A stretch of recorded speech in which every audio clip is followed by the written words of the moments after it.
Κεφάλαιο δεύτερο. Τα μοναστήρια είναι τα οχυρά της Εκκλησίας. Ο μοναχός είναι φάρος πάνω στα βράχια. Γέροντα, ποιο είναι το έργο του μοναχού? Έργο του μοναχού είναι να γίνει δοχείο του Αγίου Πνεύματος, να κάνει την καρδιά του ευαίσθητη σαν το φύλλο του χρυσού των αγιογράφων. Όλο το έργο του μοναχού είναι αγάπη, όπως και το ξεκίνημά του γίνεται από αγάπη προς τον Θεό, η οποία έχει και την αγάπη προς τον πλησίον. Ο μοναχός μελετάει την δυστυχία της κοινωνίας, πονάει η καρδιά του και προσεύχεται συνεχώς καρδιακά για τον κόσμο. Έτσι ελέει τον κόσμο με την προσευχή. Υπάρχουν μοναχοί που βοηθούν τους ανθρώπους περισσότερο από όσο θα τους βοηθούσε όλος ο κόσμος μαζί.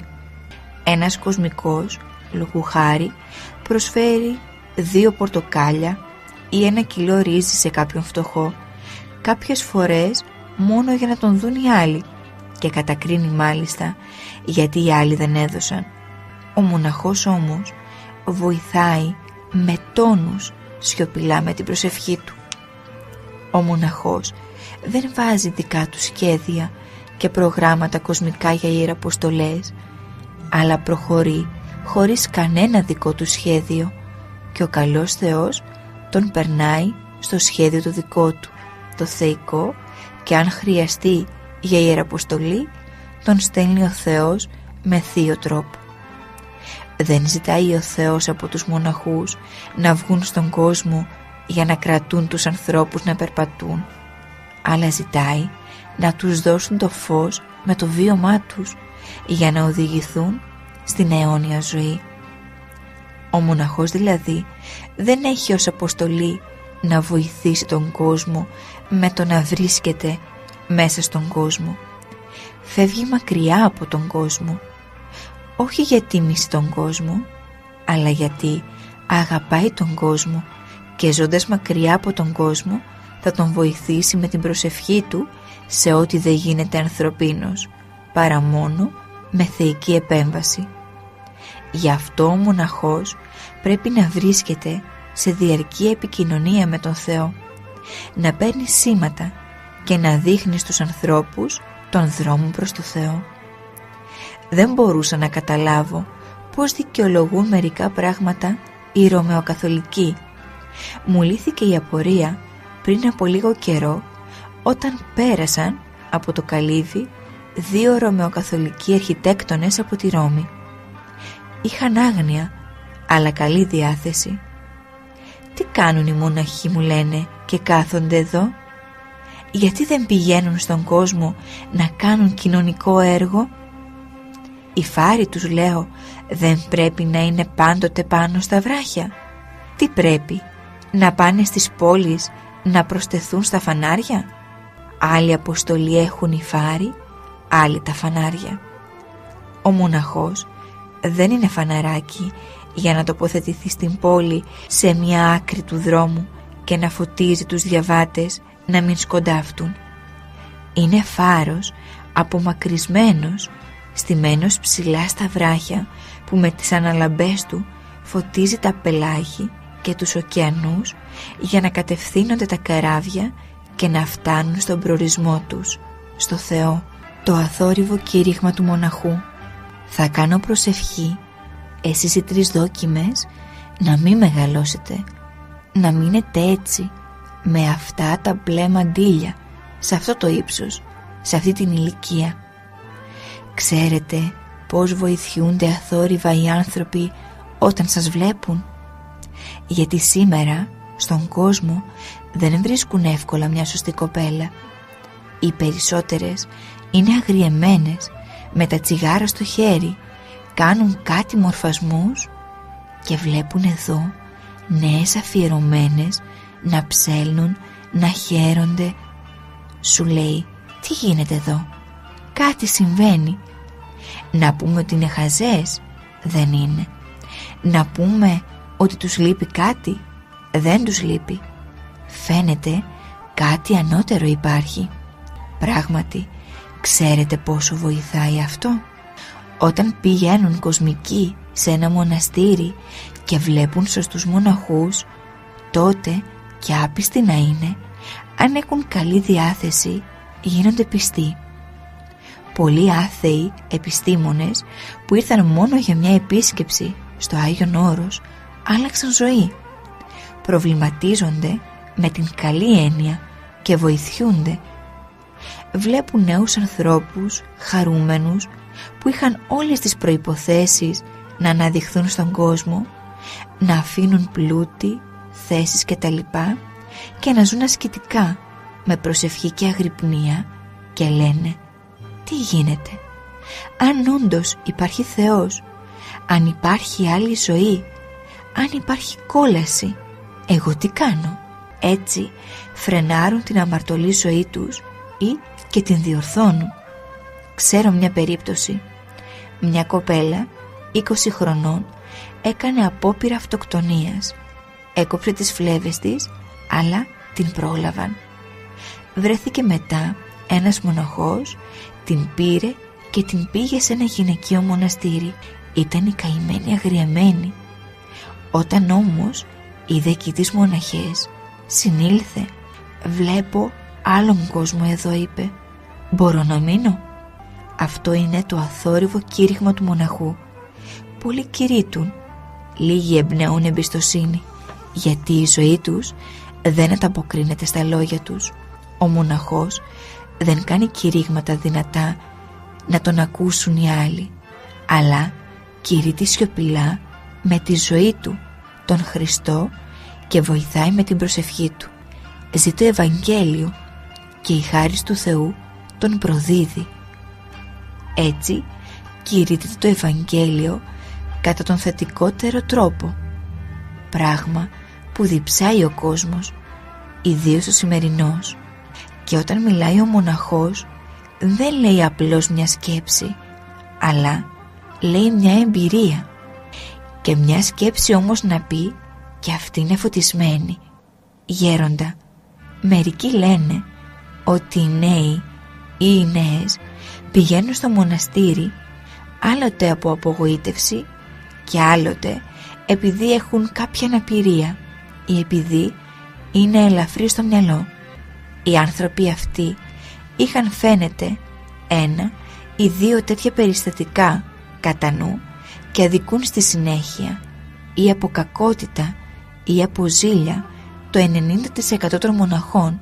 Εάν όμως εξετάσουν τα πράγματα και δουν ότι δεν είναι έτσι, τότε λένε ότι εδώ υπάρχει κάτι ανώτερο, υπάρχει Θεός. Γι' αυτό ο μοναχός πρέπει να είναι πάντοτε το καλό παράδειγμα για τον κόσμο. Ούτω λαμψάτο το φως ημών έμπροσθεν των ανθρώπων. Ο σωστός μοναχός είναι το φως του κόσμου. Τι λέει ο Άγιος Ιωάννης της Κλίμακος? Οι άγγελοι είναι φως για τους μοναχούς και οι μοναχοί είναι φως για τους κοσμικούς. Ο μοναχός όταν διαφέρει από τους κοσμικούς, τότε βοηθάει θετικά, γιατί αυτό που βοηθάει τους κοσμικούς που ταλαιπωρούνται για μάταια πράγματα είναι η αγιότητα, η οποία με την απλότητά της τους διδάσκει να συλλάβουν το βαθύτερο νόημα της ζωής για να τους φύγει το πλάκωμα από την καρδιά. Ο μοναχός και η αναγέννηση του κόσμου, η μοναχή, είναι ο τακτικός στρατός του Χριστού. Γι' αυτό δεν πληρώνονται.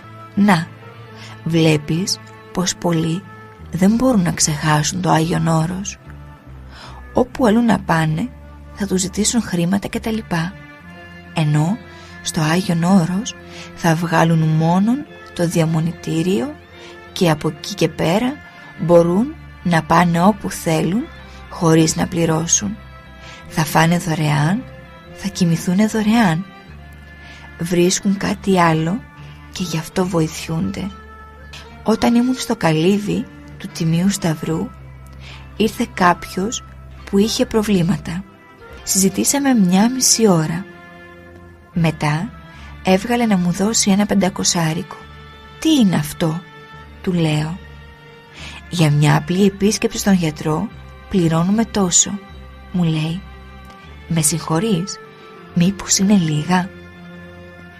Μερικοί μεγάλοι της ΕΟΚ, όταν ήρθαν στο Άγιον Όρος, ύστερα από την τελευταία πυρκαγιά, για να δουν τι χρειάζεται και να βοηθήσουν, πέρασαν και από το καλύβι. Πάνω στη συζήτηση τους είπα, εμείς ήρθαμε εδώ για να δώσουμε, δεν ήρθαμε για να πάρουμε. Πρώτη φορά το ακούσαμε αυτό, μου είπαν, και το σημείωσαν αμέσως. Εμείς γίναμε μοναχοί για να πάρουμε υλικά?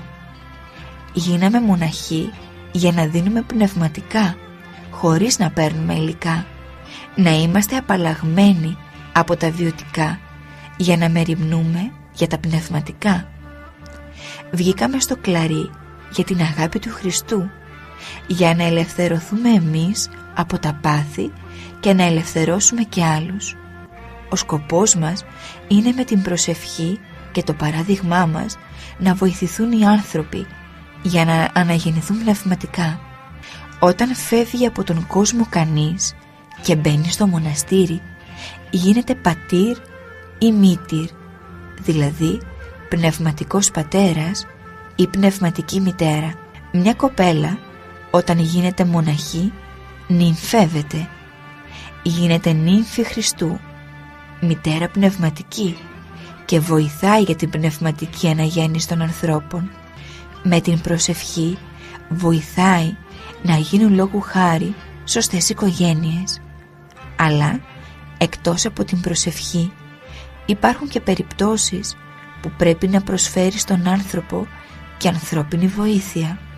Κάθε σωστή μοναχή, εκτός από την προσευχή που κάνει για τον κόσμο, πολύ βοηθάει με τον τρόπο της, με μια σωστή αντιμετώπιση, με 2 λόγια πνευματικά που θα πει εκεί στο αρχονταρίκι σε έναν προσκυνητή, για να συλλάβει το βαθύτερο νόημα της ζωής, σε μία μητέρα για να την στηρίξει.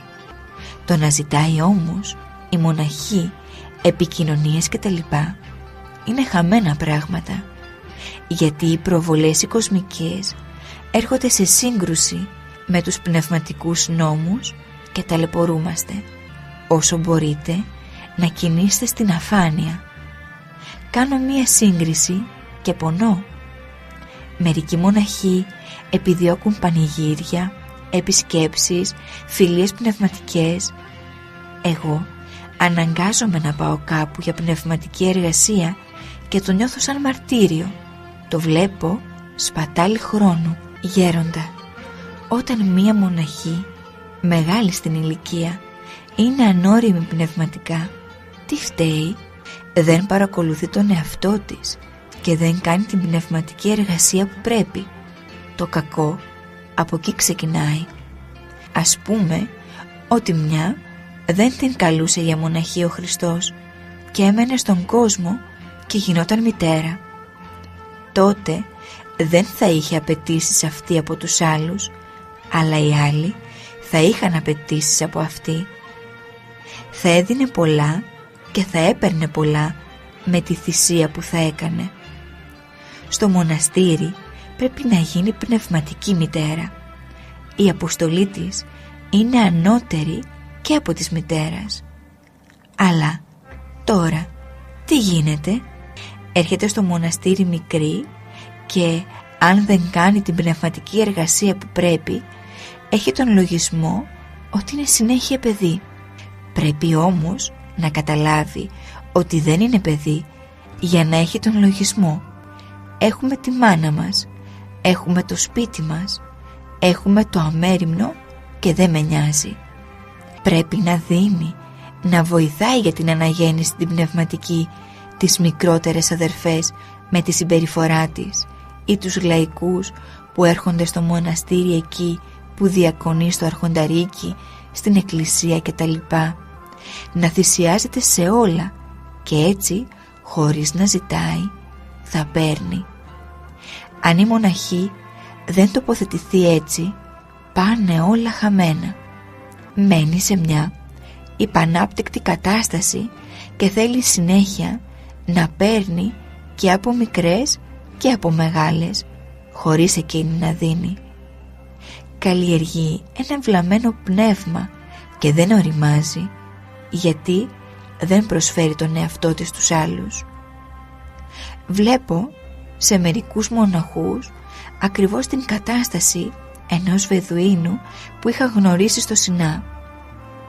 Ήταν 65 χρονών και έλεγε «Κι εγώ δεν έχω πατέρα, είμαι ορφανός». 65 χρονών έχουν εγγονάκια, 2 γενιές και 3 πέρασαν, και να λέει «Εγώ δεν έχω πατέρα», να αναζητά δηλαδή την αγάπη του πατέρα. Και εμείς οι καλόγεροι, αν δεν προσέξουμε, παραμένουμε παιδιά. Αυτό είναι το κακό. Αν όμως σκεφτεί η μοναχή ή ο μοναχός τι θα έκανε στον κόσμο σε αυτή την ηλικία, θα πει «Τώρα δεν πρέπει να ζητώ ανθρώπινη παρηγοριά. Εγώ πρέπει να θυσιαστώ και όχι να έχω απαιτήσεις». Έρχονται στο μοναστήρι περισσότεροι μικροί, βρίσκουν πνευματικούς γονείς και μπορεί να μείνουν σε μια παιδική κατάσταση με παιδικές απαιτήσεις, ενώ αν ήταν στον κόσμο θα γίνονταν γονείς. Παραμένουν δηλαδή συνέχεια παιδιά, όχι με την καλή έννοια, αλλά με την μουρουδίστικη, και βλέπεις μπορεί να γεράσουν, αλλά αν δεν δουλέψουν το μυαλό μπορεί να χαρούν με μία καραμέλα ή με μία φανέλα. «Μου πήρε μαλίνα ο γέροντας», έλεγε ένα γεροντάκι εκεί στο Άγιον Όρος, και έδειχνε τη φανέλα που του έδωσε ο γέροντάς του. Χαιρόταν σαν το παιδάκι που του πήρε η μάνα του σακάκι με σιρίτια. Να γίνουμε παιδιά στην ακακία, όχι στο μυαλό, γιατί αλλιώς πώς θα μπει στη ζωή μας η παλικαριά, πώς θα μπει ο ανδρισμός? Ένας μοναχός για να κάνει προκοπή πρέπει να μαλακώσει αυτό το σκληρό που έχει, να κάνει δηλαδή λίγο μητρική την καρδιά του. Και μια μοναχή για να κάνει προκοπή πρέπει να αποκτήσει λίγο ανδρισμό. Η πνευματική συστολή αλλοιώνει τους άλλους. Γέροντα, μία ψυχή όταν έρχεται στο μοναστήρι και έχει ακόμη το κοσμικό φρόνημα, έναν κοσμικό αέρα, πώς θα το αποβάλει αυτό? Όταν μπαίνει στο μοναστήρι πρέπει να ξεχάσει τον κόσμο και μετά να μην ξεχνάει ότι βρίσκεται σε μοναστήρι. Καλά, στο σπίτι της μπορεί να μην βοηθήθηκε, να μην πήρε σωστή αγωγή. Τώρα θέλει προσοχή τι αγωγή θα πάρει εδώ. Μοναχική αγωγή. Το μοναστήρι είναι ένας ιερός χώρος, ο κόσμος είναι άλλο. Όταν σκέφτεται κανείς ότι κινείται μέσα σε έναν ιερό χώρο, έρχεται μόνη της η συστολή. Αλλά όταν ξεχνιέται και νομίζει ότι είναι στον κόσμο, πώς θα έρθει η συστολή? Να κινείται φυσιολογικά η μοναχή, με απλότητα, με ταπείνωση, όχι να πάει να κάνει την κακομοίρα. Αυτό είναι αηδιαστικό, αποκρουστικό. Βλέπω σε μερικές δόκιμες αδερφές που περπατούν καμαρωτές ένα κοσμικό πράμα, σαν νύμφες κοσμικές περπατούν, όχι σαν νύμφες Χριστού.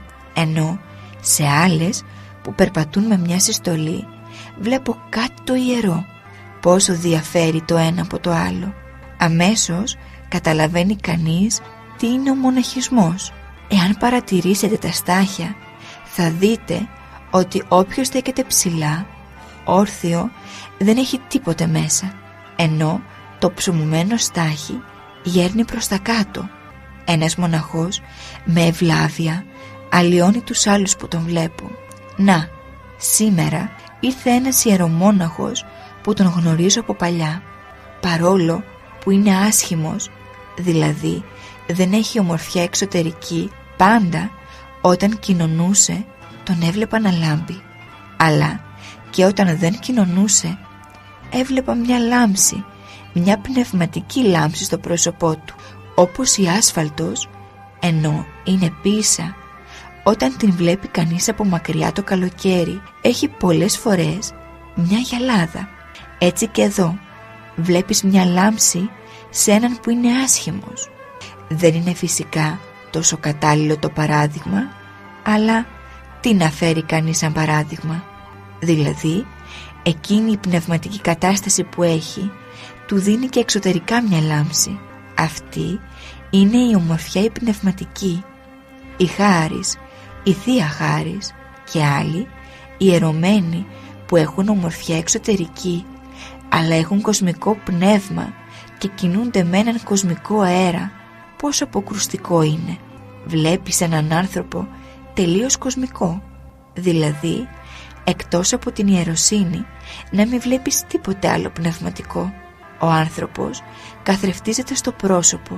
Είναι αυτό που είπε ο Χριστός: ο λίχνος του σώματος έστεινε ο οφθαλμός. Εάν ο οφθαλμός σου απλούσιει, όλον το σώμα σου φωτεινό έστε. Εάν έχει κανείς απλότητα, έχει ταπείνωση, υπάρχει θείος φωτισμός, λαμποκοπάει. Να, αυτό πρέπει να επιτύχει ο μοναχός. Γέροντα, ο Άγιος Νήλος, ο Καλαβρός, λέει ότι από τη στιγμή που κάποιος γίνεται μοναχός θα γίνει ή άγγελος ή διάβολος. Δηλαδή δεν υπάρχει κάτι ενδιάμεσο. Θέλει να πει πως ο μοναχός πρέπει να κάνει σωστή δουλειά. Γι' αυτό και όταν ένας μεγαλόσχημος μοναχός πέσει σε θανάσιμη αμαρτία, επιτρέπει ο Θεός να πέσει ράβδος για να εξηλαιωθεί. Μερικές φορές νομίζουμε ότι θα πάρουμε την χάρη με εξωτερικά πράγματα, με τεχνητό, με μαγικό τρόπο, αλλά έτσι ούτε ο Θεός αναπαύεται, ούτε ο ίδιος ο άνθρωπος αναπαύεται εσωτερικά, ούτε και τους άλλους αναπαύει. Φτιάχνουν λόγου χάρη μερικοί μοναχοί σχήματα φαρδιά και μακριά μέχρι κάτω, με σταυρούς κόκκινους, με τριαντάφυλλα, με κόκκινα κλαδιά, με ένα σωρό γράμματα. Ανοίγουν εν τω μεταξύ και το ράσο για να φαίνονται, σαν τους Φαρισαίους που φάρδαιναν τα κράσπεδα για να δείξουν ότι προσεύχονται πολύ. Και έβλεπες παλιά μόνον όταν περπατούσε ο μοναχός φαίνονταν λίγο το σχήμα κάτω από το ράσο. Πολλοί μάλιστα έβαζαν ένα μικρό σχήμα από μέσα για να μην φαίνεται καθόλου. Τώρα κούφια πράγματα, έτσι θα πάρουν χάρη από το σχήμα. Τους συχαίνεται το σχήμα και φεύγει η χάρις. Σκοπός είναι να γίνει από μέσα ο μοναχός μεγαλόσχημος, και όποιος γίνεται από μέσα μεγαλόσχημος, το σχήμα το κρύβει. Ένα εξωτερικό πράγμα δεν κάνει την αλλίωση την εσωτερική. Έτσι μετά μένει κανείς εξωτερικός άνθρωπος και τελικά θα μας πει ο Χριστός: ουκ είδα ημάς. Ο σκοπός των μονών είναι πνευματικός. Ο μοναχός ενδιαφέρεται για την σωτηρία την δική του και για την σωτηρία όλων των ζώντων και όλων των κεκοιμημένων. Για τον μοναχό η πραγματική, η θεϊκή αγάπη βρίσκεται μέσα στον πόνο για την σωτηρία της ψυχής του και στον πόνο για την σωτηρία όλου του κόσμου. Η αφιερωμένη ψυχή του μοναχού συντελεί να σωθούν όχι μόνο οι οικοί του, αλλά ακόμη και οι συγχωριανοί του. Γι' αυτό υπήρχε μια καλή παράδοση στη Μικρά Ασία, να υπάρχει έστω και ένας μοναχός από κάθε συγγένεια για να πρεσβεύει για όλους. Στα Φάρασα, όταν γινόταν κανείς μοναχός, πανηγύριζε όλο το χωριό. Θα βοηθήσει, έλεγαν, και το χωριό ακόμη. Ο μοναχός βέβαια δεν λέει ποτέ θα σώσω τον κόσμο, αλλά προσεύχεται για την σωτηρία όλου του κόσμου παράλληλα με τη δική του. Και όταν ο καλός Θεός ακούσει την προσευχή του και βοηθήσει τον κόσμο, πάλι ο μοναχός δεν λέει εγώ έσωσα τον κόσμο, αλλά ο Θεός έσωσε τον κόσμο. Ο μοναχός πρέπει να φτάσει σε τέτοια κατάσταση που να πει: Θεέ μου, μη με κοιτάς, μη με ελέεις εμένα, αλλά τον κόσμο. Όχι γιατί δεν έχει ανάγκη ο ίδιος του ελέους του Θεού, αλλά γιατί έχει πολύ αγάπη για τον κόσμο. Γέροντα, μέχρι ποιο σημείο πρέπει ένας μοναχός να αφήνει τον εαυτό του για να βοηθήσει τον κόσμο? Μέχρι εκεί που βλέπει ότι βοηθούνται οι άνθρωποι. Αν αφήσω τον εαυτό μου τελείως στα χέρια των κοσμικών, θα γίνω εγώ κοσμικός. Όταν ένας μοναχός δήθεν για να βοηθήσει τους κοσμικούς κάνει πράγματα που δεν ταιριάζουν στο μοναχισμό, τότε δεν βοηθούνται οι κοσμικοί. Ένας καλόγερος μπορεί παραδείγματος χάρη να κάνει άριστα τον ταξιτζή. Δεν θα παίρνει χρήματα, θα λέει και πνευματικά στον κόσμο, αλλά αυτό δεν είναι μοναχικό. Βρίσκεις μερικές φορές μοναχούς να έχουν κοσμικό πνεύμα και κοσμικούς να έχουν μοναχικό πνεύμα. Γι' αυτό ο Χριστός στην άλλη ζωή θα πει: βγάλε το σχήμα εσύ και πάρ' το εσύ. Ο κοσμικός όταν επιθυμήσει την ζωή του μοναχού αγιάζεται, ενώ ο μοναχός όταν επιθυμήσει την κοσμική ζωή κολλάζεται. Καταλαβαίνει κανείς αν δεν έχει σωστή τοποθέτηση? Και να μην καταλαβαίνει, αν είναι κάτι λανθασμένο, δεν θα έχει την πλήρη ειρήνη, την ανάπαυση μέσα του.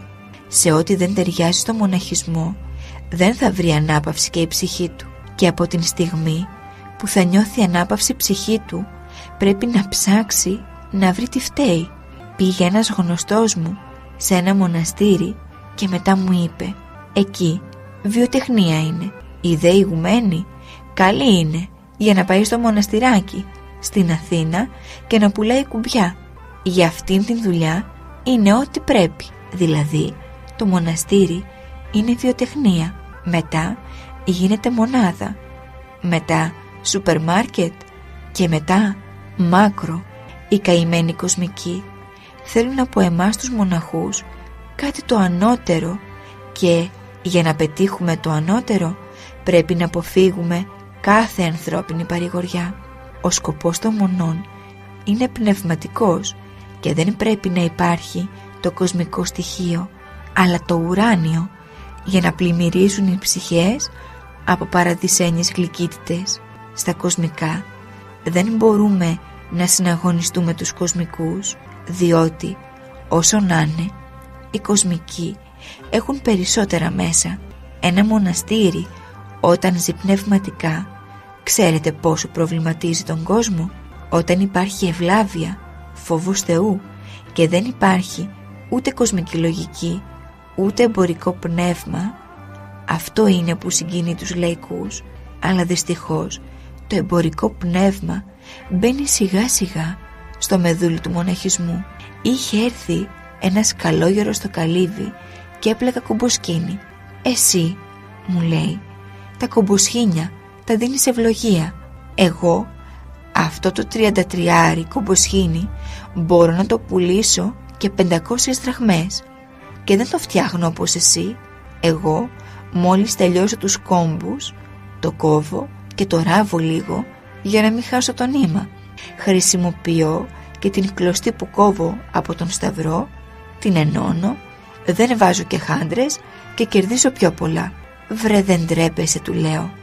Δεν καταλαβαίνεις ότι έχεις εμπορικό πνεύμα? Από το 1950 είμαι καλόγερος και πρώτη φορά είδα τέτοια αντιμετώπιση. Γέροντα, λίγοι άνθρωποι υπάρχουν που είναι όριμοι πνευματικά για να μπορούν να βοηθήσουν τον κόσμο. Ναι, δυστυχώς λίγοι υπάρχουν. Τι να κάνει και ο κόσμος μετά? Ξέρεις πόσο παρακαλώ να παρουσιάσει ο Θεός ανθρώπους σωστούς που να μπορούν να βοηθούν τον κόσμο? Οι καημένοι άνθρωποι αρκεί λίγο να τους πονάς και να μην τους εκμεταλλεύεσαι. Τίποτα άλλο δεν θέλουν. Στον κόσμο βρίσκονται σε συνεχή πόλεμο και νιώθουν ανασφάλεια. Όταν πηγαίνουν σε ένα μοναστήρι που ζει σωστά, βοηθιούνται γιατί νιώθουν ασφάλεια και αυτό τους δίνει κουράγιο για να συνεχίσουν τον αγώνα τους. Αυτά τα δύσκολα χρόνια οι άνθρωποι δεν έχουν τόσο ανάγκη από υλική τροφή όσο από πνευματική. Δεν έχει ανάγκη δηλαδή ο κόσμος από ψωμί, αν και αυτό δυστυχώς σε λίγο δεν θα υπάρχει δυνατότητα να το προσφέρουν, αλλά από πνευματική βοήθεια. Να κοιτάξουμε να βοηθήσουμε με την προσευχή όλο τον κόσμο, να βοηθήσουμε μια οικογένεια λόγου χάρη να μην διαλυθεί, μια μάνα να μεγαλώσει σωστά τα καημένα τα παιδιά της, να συγκρατήσουμε λίγο αυτούς που έχουν ευλάβεια. Κατάσταση πνευματική, οχυρό πνευματικό. Σήμερα είναι καιρός να ετοιμαστούν οι ψυχές, γιατί αν συμβεί κάτι δεν ξέρω τι θα γίνει. Ήθε να μην επιτρέψει ο Θεός να έρθουν δύσκολες μέρες, αλλά αν έρθουν με ένα μικρό σεισμό, με ένα τράνταγμα, θα σοριάσουν ολόκληρες αδερφότητες, ολόκληρα μοναστήρια, γιατί ο καθένας θα πάει να σώσει τον εαυτό του και θα τραβήξει την πορεία του. Χρειάζεται πολύ προσοχή για να μην μας εγκαταλείψει ο Θεός. Οι ψυχές να έχουν κάτι πνευματικό, αυτό μας τιμάει. Θα γίνει μεγάλο τράνταγμα. Τόσο σας λέω, τόσο σκληρά έχω μιλήσει. Εμένα κάτι να μου έλεγαν θα προβληματιζόμουν, θα σκεφτόμουν γιατί μου το είπαν, τι ήθελαν. Για να μην πω βράδια, ένα βράδυ δεν θα κοιμόμουν. Αν δεν έβλεπα τα δύσκολα χρόνια που έρχονται, δεν θα ανησυχούσα τόσο. Αλλά αυτό που βλέπω είναι ότι αργότερα θα δυσκολευτείτε πολύ. Δεν με καταλαβαίνετε. Τότε θα με καταλάβετε. Αν βρεθεί γέροντα, μόνος του κανείς, σε δύσκολα χρόνια, τι θα κάνει? Άρχισε τώρα να κάνεις πρώτα υπακοή, να αποκτήσεις διάκριση και τότε θα δούμε. Γι' αυτό είπαμε να κόψουμε τα κουσούρια πρώτα. Αν έχει κανείς κουσούρια, δεν θα τα βγάλει πέρα. Αν τώρα γκρινιάζει για όλα και νομίζει ότι αυτός είναι λεβεντόπεδο και όλοι οι άλλοι είναι χάλια, τότε κοιτάξτε να διορθωθείτε για να δικαιούστε την Θεία Βοήθεια. Να στηριχθείτε ακόμη περισσότερο στον Θεό. Θα έχουμε πιο δύσκολα χρόνια. Ακόμη είναι άγουρα τα φρούτα. Δεν ορίμασαν. Όταν εσείς θα είστε όριμες πνευματικά, ξέρετε τι θα είστε? Οχυρό. Όχι μόνο για εδώ, αλλά θα μπορείτε να βοηθάτε και πιο πέρα, γιατί διαφορετικά θα έχετε και εσείς ανάγκη από ανθρώπινη βοήθεια και προστασία. Και ξέρετε τι κακό είναι ένα μοναστήρι με ένα σωρό αδερφές να έχει ανάγκη από λαϊκούς. Σήμερα ο μοναχός πρέπει να ζήσει πνευματικά για να είναι έτοιμος να ξεπεράσει μια δυσκολία, να ετοιμαστεί για να μην τον στενοχωρήσει η στέρηση, γιατί μετά μπορεί να φτάσει στην άρνηση. Αν έρθει η εποχή που θα ξεραθούν τα ποτάμια, όλοι θα διψάσουν, όλοι θα υποφέρουν. Για μας τους μοναχούς δεν είναι τόσο φοβερό. Εμείς και να διψάσουμε πρέπει να διψάσουμε, γιατί εμείς ξεκινήσαμε για κακουχία. Ό,τι δεν έκανα εκουσίως ως καλόγερος, θα πω το κάνω τώρα ακουσίως, για να καταλάβω τι θα πει καλόγερος. Σε ευχαριστώ, Θεέ μου. Αλλά ο καημένος ο κόσμος, όταν φτάνουν οι άνθρωποι στο σημείο να εφευρίσκουν βόμβες που να σκοτώνονται οι άνθρωποι και να μην καταστρέφονται τα κτίρια, τι να πω? Όταν είπε ο Χριστός, μία ψυχή αξίζει όσο ο κόσμος όλος, και αυτοί έχουν τα κτίρια πιο πολύ από όλο τον κόσμο, αυτό είναι φοβερό. Γέροντα, νιώθω αγωνία, φόβο για ό,τι μας περιμένει. Αυτός ο φόβος μας βοηθάει να γατζωθούμε στο Χριστό.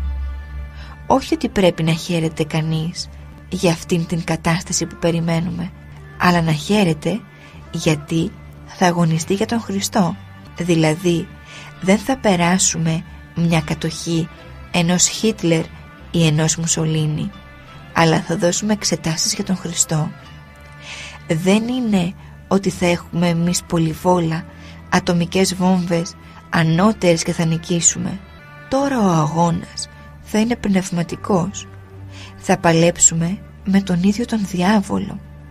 Ο διάβολος όμως δεν έχει καμία εξουσία αν δεν του δώσουμε εμείς εξουσία. Τι να φοβηθούμε? Αν ήταν Χίτλερ ή Μουσολίνι, ήταν άλλο. Να μην υπάρχει φόβος.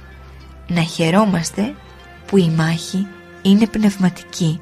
Εάν ζείτε μοναχικά, πατερικά και προσέχετε, θα δικαιούστε την Θεία Επέμβαση σε κάθε επίθεση του εχθρού. Αν υπάρχουν άνθρωποι προσευχής, ταπεινοί, που έχουν πόνο και αγάπη, είναι κεφάλαια πνευματικά, είναι βάσεις πνευματικές. 2-3 ψυχές να υπάρχουν σε ένα μοναστήρι που να σκέφτονται τον πόνο των άλλων και να προσεύχονται, είναι πνευματικό οχυρό. Καθυλώνουν τα πάντα. Προσευχή, ορθή ζωή, παράδειγμα. Γέροντα, ποια είναι η σωστή θέση που πρέπει να πάρει ο μοναχός στη σημερινή δύσκολη κατάσταση? Καταρχάς, προσευχή, ορθή ζωή, παράδειγμα, και όταν χρειαστεί και όπου χρειαστεί να μιλήσει. Δηλαδή, πρέπει ο μοναχός να μιλήσει όταν δοθεί αφορμή? Μα φυσικά. Αν δεν μιλήσει ο μοναχός, ποιος θα μιλήσει? Ο μοναχός δεν έχει τι να φοβηθεί, οι άλλοι φοβούνται. Μήπως τους πετάξουν από τις θέσεις τους? Εμείς, οι αφιερωμένοι στον Θεό, αν δεν τραβήξουμε μπροστά, ποιος θα τραβήξει? Ο λογισμός μου λέει πως δεν θα αφήσει ο Θεός. Δεν θα αφήσει. Θα ξεκαθαρίσει αυτή η κατάσταση. Τώρα είναι σαν να υπάρχει ένα μεγάλο δίχτυ που έχει κλείσει μέσα τα ψάρια και είναι σάπιο. Πάει μια από εδώ, μια από εκεί και θα σπάσει στο τέλος. Και δεν θα σπάσει γιατί τα ψάρια είναι μεγάλα, αλλά γιατί έχει σαπίσει το δίχτυ. Γέροντα, τα ψάρια είναι οι χριστιανοί? Ναι, οι χριστιανοί, και οι άλλοι είναι τα χέλια, τα φίδια. Αλλά και εμείς θα δώσουμε λόγο στο Θεό για αυτήν την κατάσταση. Εγώ τώρα τα λέω έξω από τα δόντια, δεν κρατιέμαι άλλο. Δηλαδή, γέροντα, τι πρέπει να κάνουμε? Πρώτα, να κάνουμε δουλειά στον εαυτό μας. Γιατί ως μοναχός σκοπό έχω να διαλύσω το ανθρώπινο δικό μου πνεύμα, να φτιάξω πρώτα τον εαυτό μου για να γίνω άνθρωπος πνευματικός, γιατί αλλιώς δεν έχει νόημα η ζωή μου ως μοναχού. Ύστερα να μιλήσουμε με τρόπο όταν χρειάζεται και ο Θεός θα βοηθήσει να φέρουμε θετικά αποτελέσματα. Γέροντα, μερικοί όμως λένε καλύτερα σιωπή και προσευχή. Δεν μπορείς να διαφορήσεις όταν όλα καίγονται γύρω σου. Πρέπει να σβήσεις τη φωτιά. Ο πόνος δεν θα σε αφήσει να σιωπάσεις. Βέβαια, το κυριότερο είναι να προσπαθεί κανείς να ζει πνευματικά όσο μπορεί, και αν χρειαστεί να πάρει σε ένα σοβαρό ζήτημα κάποια θέση, θα πάρει την θέση που θα επιτρέψει ο Θεός. Να ζείτε ταπεινά, απλά, πνευματικά, ώστε σε μια δύσκολη στιγμή να μην αναγκαστείτε να κάνετε συμβιβασμούς. Ύστερα να κοιτάξετε να έρχονται και μοναχές νέες που να έχουν προϋποθέσεις για τον μοναχισμό, για να μπορούν να γίνουν σωστές μοναχές. Όταν γίνει κανείς καλός μοναχός, ξέρει μετά μέχρι που χρειάζεται να ασχοληθεί με ένα θέμα, τι πρέπει να κάνει και τι δεν πρέπει, πώς να ενεργήσει. Αν δεν γίνει σωστός μοναχός, όλα στραβά πάνε. Το καταλάβατε? Αν γίνετε σωστές μοναχές, θα ενεργείτε με σύνεση. Αν δεν γίνετε σωστές μοναχές, αν μια την στείλεις κάπου, θα πρέπει να της πεις να πει αυτό μέχρι εκεί, εκείνο μέχρι εκεί, γιατί αλλιώς μπορεί να πει ανοησίες. Αλλά αυτό είναι κατάσταση υπανάπτυκτη. Πού να τα βγάλεις πέρα μετά? Γι' αυτό όσες έχουν προϋποθέσεις για τον μοναχισμό να δουλευτούν για να γίνουν σωστές μοναχές και να ξέρουν μέχρι πού πρέπει να πούν, τι πρέπει να πούν, να ξέρουν τι πρέπει να κάνουν σε μια δύσκολη στιγμή, και θα κινούνται μέσα στην υπακοή, γιατί θα συμφωνεί το δικό τους πνεύμα με το πνεύμα της γερόντισσας. Σε μια ανάγκη, ένα νεύμα να της κάνει η γερόντισσα, θα καταλάβουν γιατί θα εργάζονται στην ίδια συχνότητα, αλλιώς δεν γίνεται χωριό. Αν δεν μάθετε να κινείστε έτσι, μπορεί να μπει και κάποιος άλλος στην ίδια συχνότητα, να λέει άλλα πράγματα, να μην το καταλάβετε και να κάνει μεγάλο κακό. Κινδυνεύει ο μοναχισμός. Ο κόσμος σήμερα καίγεται και ο μοναχισμός αποδυναμώνεται, ξεφτάει, χάνει την αξία του. Αν φύγει το πνευματικό από τον μοναχισμό, δεν μένει τίποτε μετά. Στο Άγιον Όρος κάποιος ασκητής είπε σε έναν καλόγερο: «Καλά, εδώ δεν υπάρχει ασκητικό πνεύμα?» «Τώρα», του είπε εκείνος, «είναι νέα εποχή. Πάνε αυτά τα πράγματα. Θα πει κανείς ότι βρέθηκε ένας παλαβός. Μπορεί να υπάρχουν ακόμη 5-10 παλαβοί, αλλά αν λένε τέτοιες ανοησίες θα τους κλείσουν στον πύργο. Δεν έχουν το δικαίωμα να λένε τέτοιες κουβέντες που βρίζουν τον μοναχισμό στην εποχή μας και να σκανδαλίζουν τον κόσμο. Αφορμή ζητάει ο άλλος. Θα δείτε σιγά σιγά σε μερικά μοναστήρια θα καταργήσουν τις πατερικές αναγνώσεις για να μην ελέγχονται. Θα διαβάζουν βιβλία κοινωνικά, γιατί δήθεν αυτά στην εποχή μας βοηθούν. Εκεί πάμε και έρχονται οι καημένοι λαϊκοί στα μοναστήρια για να βοηθηθούν.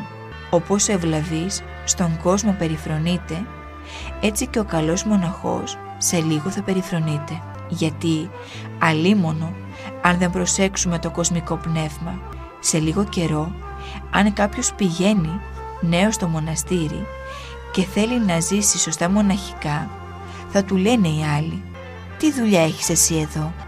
Οι άνθρωποι όταν βλέπουν μοναχούς να μην διαφέρουν από τους κοσμικούς, απογοητεύονται από τον μοναχισμό. Πολλοί έρχονται και μου λένε πόσο σκανδαλίζονται από μερικά μοναστήρια και πώς να διορθώνω λογισμούς τώρα. Μπήκε στο μοναχισμό πολύ το κοσμικό πνεύμα και δεν σταματάει το κακό. Οι μοναχοί πρέπει να σταθούν ως μοναχοί και όχι ως κοσμικοί.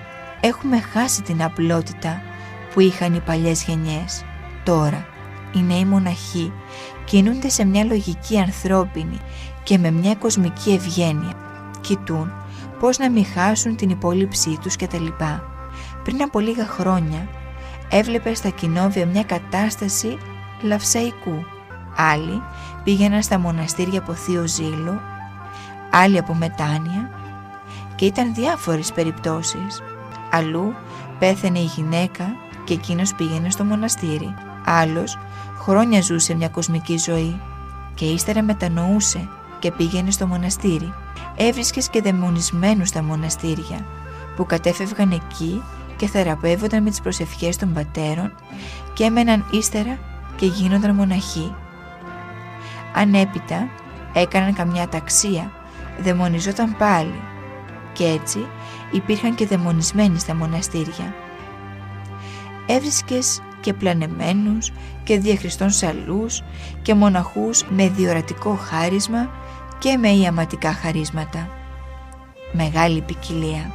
Σήμερα ούτε με διορατικό χάρισμα βρίσκεις, ούτε με ιαματικά χαρίσματα, ούτε δαιμονισμένους, ούτε διαχριστών σαλούς.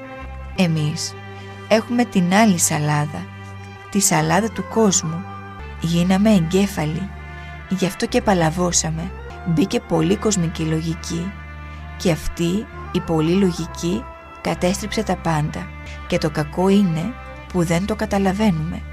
Σε μερικά μοναστήρια σήμερα έχουν γεμίσει ευκολίες και κάνουν τη ζωή τους δύσκολη. Πράγματα που δεν χρειάζεται να ψηρίσουν, τα ψηρίζουν. Εκείνο που είναι πνευματικό και με το οποίο πρέπει να ασχοληθούν, το αφήνουν. Αν οι νέοι που έρχονται στα μοναστήρια μπαίνουν από το κοσμικό άγχος σε ένα υπηρεσιακό πνεύμα, δεν θα αναπαυθούν. Μετά θα θέλουν να κάνουν τουρισμό πνευματικό, εκδρομές για να ξεσκάσουν. «Θέλω την άδειά μου», θα σου λέει ο άλλος, ενώ ο μοναχός πρέπει να ξεκολλάει με πόνο από το κελί του. «Είμαι αγανακτισμένος από πολλές μεριές, γι' αυτό ξεσπάω, πονάω», γιατί παλιά οι μοναχοί ούτε πνευματικά βιβλία είχαν και οι καημένοι είχαν άγνοια από μοναχισμό και όμως έκαναν προκοπή. Το 30% ήταν γεννημένοι για μοναχοί. Οι άλλοι που πήγαιναν στα μοναστήρια δεν ήταν καλλιεργημένοι. Ήταν από 500 καρυδιές καρύδια και όμως έκαναν προκοπή. Πήγαινε στο μοναστήριο άλλος και δεν ήξερε τίποτα από πνευματικά. Μπορεί να καθόταν 1-2 μήνες και ούτε ο ηγούμενος ήξερε ποιος είναι. Μετά, όταν έλεγε ότι θέλει να γίνει μοναχός, πήγαινε στον πνευματικό, εξομολογείτο και έμενε στο μοναστήρι και δεν ήξερε κανείς τι άνθρωπος ήταν, ποια πατρίδα έχει κτλ. Και αυτός, παρόλα τα προβλήματα που είχε, προχωρούσε και προόδευε. Και μερικοί ούτε γράμματα ήξεραν. Άκουγαν την ανάγνωση στην τράπεζα, το συναξάρι στην εκκλησία και τίποτε άλλο. Και στην τράπεζα καμιά φορά δεν καταλάβαιναν ούτε την ανάγνωση. Ούτε και από τα ψαλτικά καταλάβαιναν. Έλεγαν καμιά ευχή στην ακολουθία, αλλά είχαν καλούς λογισμούς. Κι όμως εκείνοι έφτασαν σε μέτρα, σε πνευματική κατάσταση, ενώ τώρα με κατηχητικά, με πνευματικά βιβλία, με τόσες προϋποθέσεις να χαραμίζεται τέτοιο υλικό. Δηλαδή οι ακαλλιέργητοι να έχουν τέτοια πνευματική καλλιέργεια και οι καλλιεργημένοι να μην έχουν τίποτε. Να είναι ένα καλλιεργημένο χωράφι κατά κάποιον τρόπο και να μην βγάζει ούτε τον σπόρο που τον σπέρνουν. Δεν είναι βαρύ αυτό? Πώς το βλέπετε? Πάντως, αν δεν προσέξουμε, δεν θα σταθεί ο μοναχισμός. Θα τιναχτεί στον αέρα. Βέβαια, το μέλλον ανήκει στο Χριστό και στα χέρια της καλής νοικοκυράς, της Παναγίας, η οποία θα πάρει την σκούπα και θα σαρώσει και θα νοικοκυρέψει πάλι τα μοναστήρια της. Πρέπει να καταλάβουμε ότι όλα θα χαθούν και θα παρουσιαστούμε μπροστά στον Θεό χρεωμένοι αν δεν ζήσουμε σωστά μοναχικά. Ξεκινήσαμε να γίνουμε καλόγεροι για την σωτηρία της ψυχής μας και για να βοηθήσουμε την κοινωνία με την προσευχή. Γι' αυτό μην ξεχνάτε τι υποσχεθήκατε στο Χριστό, όπως μην ξεχνάτε και τι τραβούν οι άνθρωποι στον κόσμο, οι οποίοι δεν είχαν αυτήν την εύνοια να κληθούν στο αγγελικό τάγμα. Να αφήσουμε κληρονομιά. Γέροντα, πολλοί στηρίζουν τις ελπίδες τους στα μοναστήρια. Νιώθω βαριά αυτή την ευθύνη. Ναι, το μόνο που μένει τώρα, όπως λένε πολλοί, είναι να βγουν μερικοί Άγιοι, σαν τον Άγιο Κοσμά τον Ετωλό, να σκορπίσουν σε διάφορα μέρη και να κηρύξουν, να διαφωτίσουν τον κόσμο. Τα μοναστήρια είναι τα πνευματικά κέντρα. Αν δεν ήταν τα μοναστήρια να βοηθήσουν τότε με την Επανάσταση του 21, πώς μπορούσε να γίνει η Επανάσταση? Και στην κατοχή πάλι τα μοναστήρια κράτησαν. Γι' αυτό και οι συμμορίτες τα κατέστρεψαν. Τα περισσότερα μοναστήρια δεν τα έκαψαν οι Γερμανοί. Οι συμμορίτες τα κατέστρεψαν, έλεγαν οι Γερμανοί. Αν βρούμε πυρομαχικά σε μοναστήρι θα το κάψουμε. Οι συμμορίτες, για να φανούν αυτοί καλοί και να δώσουν την εντύπωση ότι οι Γερμανοί τα έκαψαν, πήγαιναν και άφηναν στα μοναστήρια μερικές παλιές δεσμίδες, κανένα σπασμένο ντουφέκι. Ειδοποιούσαν εντωμεταξύ κάτω οι ίδιοι ότι επάνω στο μοναστήρι μένουν συμμορίτες και πήγαιναν οι Γερμανοί στο μοναστήρι. Έβρισκαν πράγματι πολεμοφόδια και έβαζαν φωτιά στο μοναστήρι και τελικά οι συμμορίτες πολλά μοναστήρια έτσι τα έκαψαν, γιατί φοβούνταν τα μοναστήρια. Και άθεο να είναι το καθεστώς, έλεγαν, αν υπάρχουν τα μοναστήρια πάλι δεν θα κάνουμε τίποτε, οπότε ας τα κάψουμε. Και τα έκαιγαν με αυτόν τον τρόπο.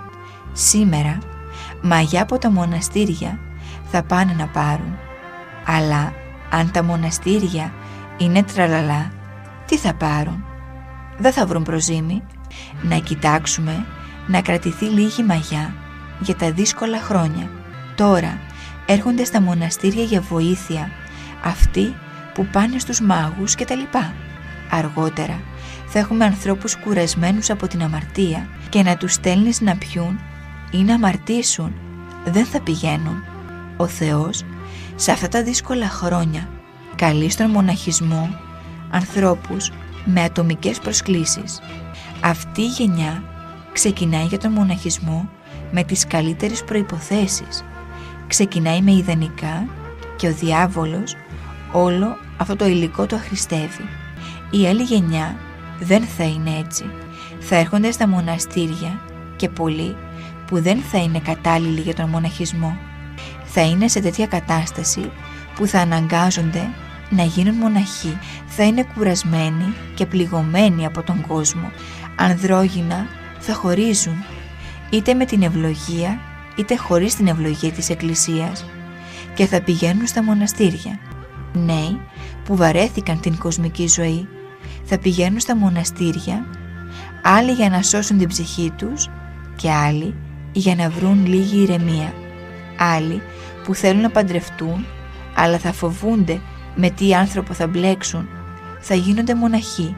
Δηλαδή στα επόμενα χρόνια μπορεί να έρχονται και ψυχοπαθείς ή άλλοι που θα διστάζουν να δημιουργήσουν οικογένεια.